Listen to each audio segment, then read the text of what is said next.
Улы еңудің 75 жылығына.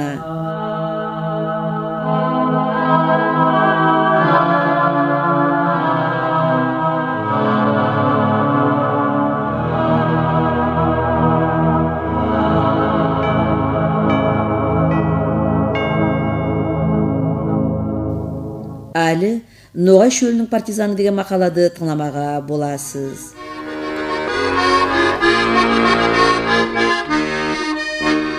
Қазмамбет Мұса ұлы шөл ноғайлары арасында еге белгілі әдем еді. Оның ақында көплеген әлемет түрлі хабарлар еспегеді болаяқ еді. Ем айтылып та келетаған еді. Оның яшау yolu ем әрекеті біздің көплеген несілерге еге көрім.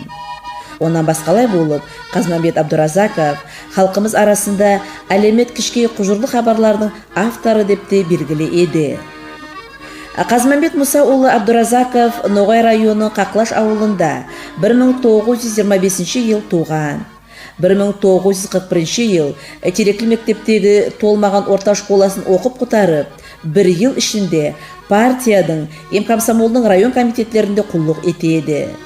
Белгілі болған кепте 1941 ел июль айында біздің Ноғай район жерінде неміс фашистлері шапқынлық еті бастағанда Махач атындағы партизан отряды түзіледі, Қазмамбет Мұса ұлы отрядтың сырасына алынады.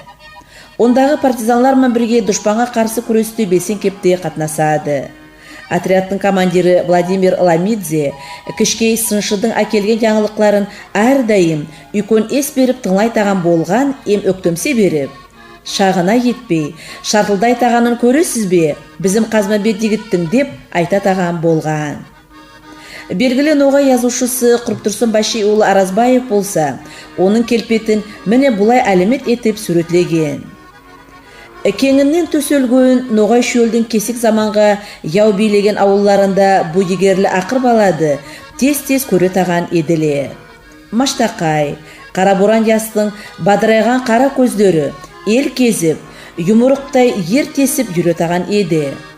Сол қолында суықлы юені, оң қолында қысқа саплы сыбыртқысы болып, қарсы келген әдімлерімен сыр-сырын ізленуден бастайтаған еді. Көресіз, баладың сыншы екенін яу тек соңында аңлар еді, ама оның ызы-тызы да білінмей еді. Басқышы қараяу еліміздің көп ерін кесек заман билеп тұрғанда 1942 жылдың яйында күзінде фронтта бек ауыр еді. Бұл үйкөн қауіплі заманда БКПБ Ставрополь крайкомының бұйрығымен Ноғай жерінде Мағаш Дағдай деп аталған партизан отряды түзілді.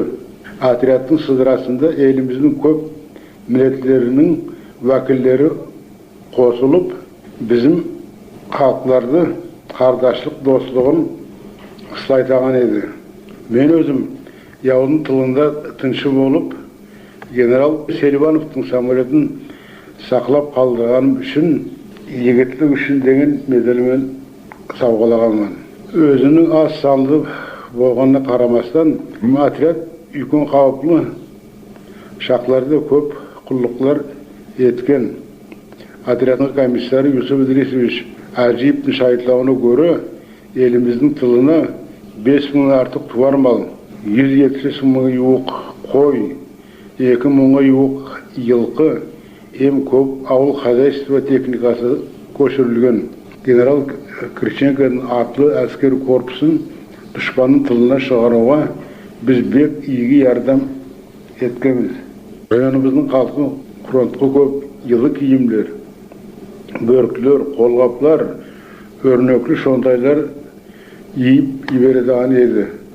Сөйтіп біздің ауылдасымыз Бисотон Күнтуғанов фронтқа сауқатлар елтеген делегацияның сыдырасында болып келген. Районымыздың колхоздарында ауыл хозяйство құллықлары тоқтаусыз балтырладаған еді. 1942 жылдың үйкөн қауіплі шаңылды Ноғай шөлі солай яшаған күрескен. Біздің партизан отряд неміс фашист әскерлеріне қырғын салу ішіне өзінің белгілі қосымын еткен. Дұрысында да оның партизанлық әрекеті тамашаға қалдыратаған болған. Оның ақында әлі де айтып ала тағанлар асты болла. Дұшпанларға қарсы еткен іслері үшін Қазмамбет Абдуразаков әлі де ясы 17-ге толмай тұрып, за отвагу медалімен сауғаланған. Комсомолшы ясқа район комсомолшылары үйкөн сенімде етіп тұрғанла. Олай деп айтуымыз, 1944 жылға дейін ол комсомолдың Ноғай район комитетінің 2-ші секретары болып іслеген, оннан соңғы жылларда өз яшауын милицияның құлығыма байланысы еткен. Районда біріншілерден болып НКГБ школасын оқып бітіріп, Қазмамбет Абдуразаков 1955 жылға дейін Қаясула районында, Қызлар қаласында, сосы тармақлардың бөліклерінде опер уполномоченный начальник болып құлық етіп жүрген.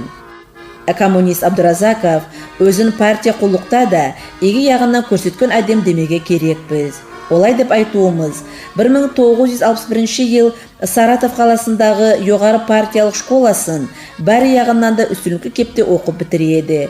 Оны Ноғай районындағы аты саулы үйкөн елімізге белгілі Черленый бұрыны өкімет заводында парткомның секретары болып іслейді. Оның жүріткен аңлату құлықлары арқасында коллектив ел сайын зәлім үстінүклер қазанып келген. 1963 жылдан алып 1976 жылға дейін Қазмамбет Мұсаұлы Абдуразаков районның милиция бөлігінде бас деп оның начальнигі, онан соң бас опер уполномоченный болып әрекет етті.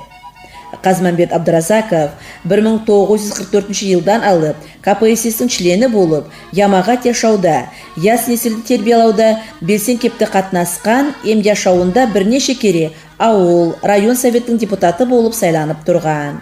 Сондай әрекетлері үшін көплеген барғыларға тиісті болған. Оның өзінің әдімшілігі мен, ашық күзлігі мен, рахимлігі мен халық арасында сый қазанған.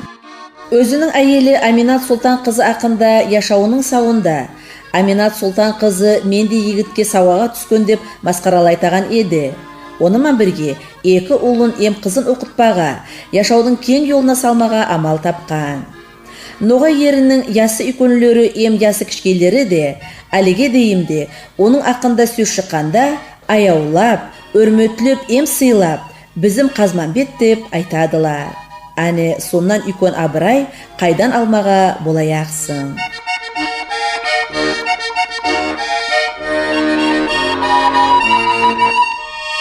Сіз біреуді мұтылмаған, бір затта бұтылмаған деген рубрика астында Қазмамбет Мұсаұлы Абдуразаковтың ақында мақалады тыңладыңыз.